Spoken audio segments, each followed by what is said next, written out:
Hi guys, we are entering the Gospel of John chapter 10 today, verses 1 through 21, and I termed this one Keeping Watch. So beginning in John chapter 10, we find Jesus speaking to the people through a parable. He talks about sheep and a shepherd, and he begins by identifying how a true shepherd, or the good shepherd, enters the fold. Jesus says good shepherds enter through the door. Thieves and sheep killers climb in another way and sneak around the door. So wait, let's think about this. Why would anyone have to climb or sneak into an area where sheep were? Do sheep attack? Right? No, sheep do not attack. The reason thieves and robbers had to sneak into the fold was because there were watchmen at the door. The sheep were often fenced in, right? There were gatekeepers. The gatekeepers were those who knew well the true shepherds and who had the authority to be in there. So they were the ones, the gatekeepers were the ones that permitted and disallowed entry to the fold. The thieves had to circumnavigate those guys. And so when we talk about gatekeepers, we need to recognize that there's an office designated in the church today for those who fill this role. It isn't pastors, it's prophets. Okay, that office is the office of the prophet. The job of God's prophets has always been to correct, admonish, warn, and rebuke those who have earthly authority over the sheep. Now we need to think about this because the very word pastor, shepherd, right? The shepherd himself is not the gatekeeper. The gatekeeper allows the pastor or the shepherd entry into the fold of sheep, okay? So gatekeepers are the authorities who watch who comes in and who comes out among the sheep. The prophets are the watchmen whom God sends to ensure proper authorities are entering the fold and correct them if and when they overstep their bounds, because there were more than one fold of sheep within what the gatekeeper had control of. There were several folds of sheep, so there were numerous shepherds coming in and out. So they were the ones that knew who these men were and where they belonged and to which sheep. So I've written before some on how God calls a prophet, and it's found on my blog under the calling of a prophet when I wrote on Jeremiah chapter 1. So if you would like to read over that, you can just search for it on my blog, or it's here in this actual one that I wrote too. You can just click on it. But anyway, a lot of people don't understand the function and the office of a prophet in today's church. And many just glaze right over it and say that it doesn't matter or it's not here anymore, but it's just not true. There are 5 offices of the church, and the prophetic office is still very valuable and relevant in today's church. Nobody wants to be one, but they're still very necessary and very active in the church today. Anyway, good, true, upstanding shepherds go through the door, right? They face the gatekeepers, and they're held accountable by them. Others find other ways of gaining access to the sheep. They avoid the watchmen with everything they've got, right? Because they know that they are not legitimate shepherds, right? They've not gone through the door. So the disciples don't understand what Jesus is saying here. So he tells them, friends, I am the door. I'm the door. You have to go through me if you want to be a part of this fold. If you want to watch over this fold, you've got to go through me. If you want to lead my sheep, you've got to go through me if you want to be allowed access to my watchmen and care for the sheep who, let's not ever forget, ultimately belong to me and my Father. And so those who avoid and climb around and mistreat and somehow escape going through the door, who is Christ, and getting accountability checked by the gatekeepers, who are the prophets are not true shepherds. It's that simple. And they probably aren't even true sheep, because every sheep must go through the door, who is Christ. So, no, those guys that aren't going through the door, who aren't going through Christ, who are doing things their own way and climbing all around and sneaking through and avoiding the watchmen, those guys are the hired hands who seek to steal, injure, exploit, and otherwise use the sheep for their own purposes and their own benefits, okay? So basically, these guys are building their kingdoms in the name of Jesus, but it just isn't the truth, right? They're hired hands, and they're out for number one. But still, Jesus' sheep hear his voice. They hear him. They know his voice. He calls them by name. He leads them, and they follow. Sheep don't follow strangers. So what then is the point of climbing over the fence and sneaking around the gatekeepers? Well, there's only one reason you would do such a thing, right? To kill, to steal, and to destroy the sheep, of course. That's what Jesus says. So Jesus says he's the door and everyone must come through him, and there's no coming to Christ's fold through anything or anyone but him. You don't get to come in by your own good works. You don't get to come in by your grandma's faith. You don't get to come in by your own brand of self-sufficient religion. You don't get to come in through your philanthropy. Nope. There's only one way that anyone ever gets to come into the fold, and that is through Christ. Christ. Through Christ. That's the only way. And if the gatekeepers happen to notice that you're trying to get there any other way, which is their job, by the way, they're the ones watching, they're the watchmen to look out for these thieves and robbers and to only allow those who are true shepherds and good shepherds in among the sheep. So if the gatekeepers see you trying to get there another way, you best be heeding their warnings, right? So, but if anyone does come in through the door, who is Christ alone, he will find pasture, Jesus says. What does he mean by that? If anyone comes in through the door, he will find rest, peace, food, and protection through the good shepherd, Jesus Christ. So, Jesus says he himself is the good shepherd. He says he's willing to die for his sheep, and he does do so, as we all know. And he says the hired hands run away when the wolves show up. Why does he mention that? And why do they run away? Oh, well, because they aren't there to protect and feed the sheep.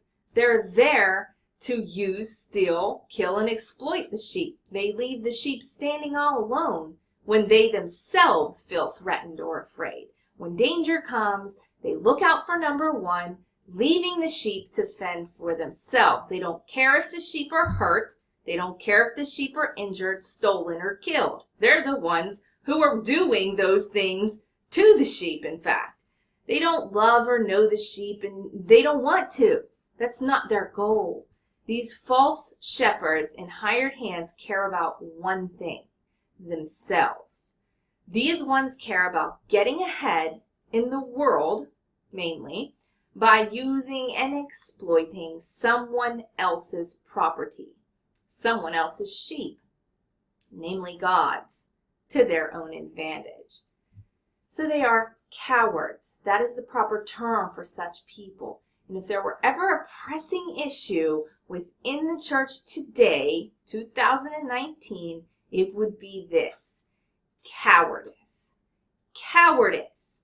Where are the prophets? Where are the gatekeepers? Where are those who are willing to stand up to the abusers of authority, to the hired hands who hurt the sheep, who care nothing for how they injure and exploit sheep?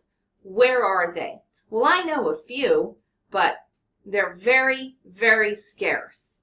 And the reason is because it's not easy to be the one telling your brothers and sisters the way that God really wants things to be. And if you look at the prophets through all of the Old Testament, you will see that they had a hard row to hoe. Yes, they did. It was difficult. And so, not too many people signing up for that. And you know, it's one thing to accept that the world will hate you, because it will, and We know we signed up for that, but it's a whole nother ball game when the church hates you, okay? It's a whole nother level of pain and suffering, let me just tell you. But that's what the prophets have signed up for, and that's what God has called them to. So anyway, have you guys ever known a man who ran away when trouble came? I'm sure you have. No defending the truth or the innocent, no fighting for justice or for the injured, just self-preservation. That's what these guys are about. No standing up for what's right when it would really cost them something. Have you ever known men like that? I went on a date one time. Let me just tell you. I went on a date with a guy one time, and we walked up to the cross, and we were getting ready to walk back down, and it was dusk. It was starting to get dark. And so we still had probably a 10-minute walk down the hill. We heard this terrible noise in the woods, and we had friends with us, but we had been separated from them. And so our friends were gone, and it was just me and this boy, teenagers we were. I think we were about 16. And we heard this terrible noise. I don't even know. It was some kind of animal. It was scary. We were in the middle of the woods, basically, up on the mountain. And when we heard this noise, just blood curdling, this boy, who I was on my first date with, might I add, ran down the mountain. I'm talking about ran away and left me alone in the dark. And, you know, I think about that often when I think about this. Because what kind of a man would do that? Would leave the sheep stranded, alone, afraid, hurt, injured for his own self-preservation? Because he was afraid. Because he was scared. That's not a good shepherd. That's a hired hand. And that's not a man you want to date, might I add. That was our first and last date, I'll have you know. But anyway, sadly, many who sit in comfortable seats in honored positions within the church today, claiming to be shepherds of God's flock, are actually operating in this very fashion. Don't get me started. Don't even get me started. And it's tragic. It really is something we need to be grieving over. They're hired hands who actually exhibit power-hungry, wolf-like behavior when it comes to caring for the sheep, when it's going to cost them something, when they can't self-preserve anymore. They run away. They're cowards. They're wolves feeding on the sheep rather than feeding the sheep. They project their own preferences and they disregard Christ's instructions when the going gets a little bit tough. And they honestly believe that they themselves have the final say in who will belong to Christ's fold and who will not. And so Jesus sets them straight here. He says this in John 10, verse 16. He says, "And I have other sheep that are not of this fold. I must bring them also, and they will listen to my voice." So there will be one flock and one shepherd. Jesus here is teaching his men that not only must everyone come through him to get into the true fold, but that he himself is also the determiner of whom the sheep will ultimately be, right? Who is the flock going to be? Jesus will determine that, not you, not your religion, not your preferences, not your comfortable friends. Jesus Christ is going to determine who is part of the flock, not you. So in other words, there are many outside of your personal accepted group who I'm going to save. It's not just about Israel, guys, or it's not just about the religious ones, because that's who the Israel was, right? All the Jews were standing around listening to this too. It isn't just you who gets to be in my fold. And guess what they thought? All that time, they were the chosen. They were elect. They were the tribes of Israel. They were the ones, they were the ones who had God, who had the truth. Everybody else was outside of that, the Gentiles, right? So the Jews are standing here listening, and Jesus is saying, it isn't just you guys. You ain't the only ones that are going to get what I'm giving. I'm going to save lots and lots and lots of people, and they're going to be Gentiles. Those guys you don't like, the dogs out there, they're going to be part of my fold. What do you think of that? It's you Jews and they Gentiles. It's you slave and they free. It's you male and they female. Oh my gosh, now there's the real clincher. If that didn't do it, I don't know what would. You don't get to pick and choose who's in and who's out in my fold. I'm the good shepherd, and everyone has to submit to me. That's what Jesus tells them. God does not discriminate like men, but guess who does? Guess who does discriminate? Hired hands do.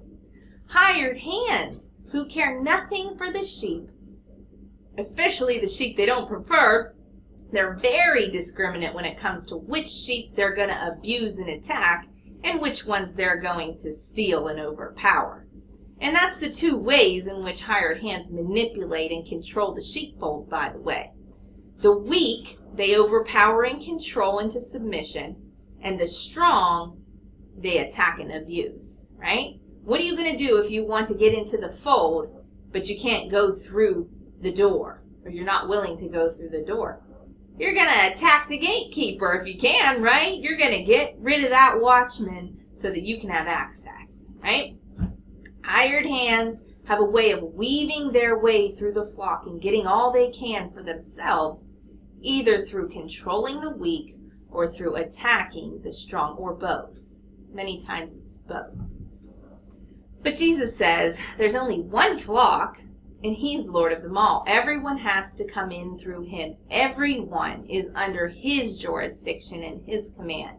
We are not under men's command, who are mere hired hands, and who so often abuse we sheep. And so the reason that the Father loves him, Jesus says, is because he lays down his life for the sheep. It's voluntary, by the way. Jesus makes that very clear. He chooses to lay down his life. No one takes it from him forcibly. John 10:17 and 18. Jesus does so because that's what God the Father instructed, and he is perfectly obedient. And so are we? That's what we need to ask ourselves. And so in conclusion, it says, and so there was division because of Jesus's words. Imagine that. There was division because of Jesus's words. Some said he was a demon. Heard that one before. They said he was crazy. Oh, yep, sounds familiar to me too.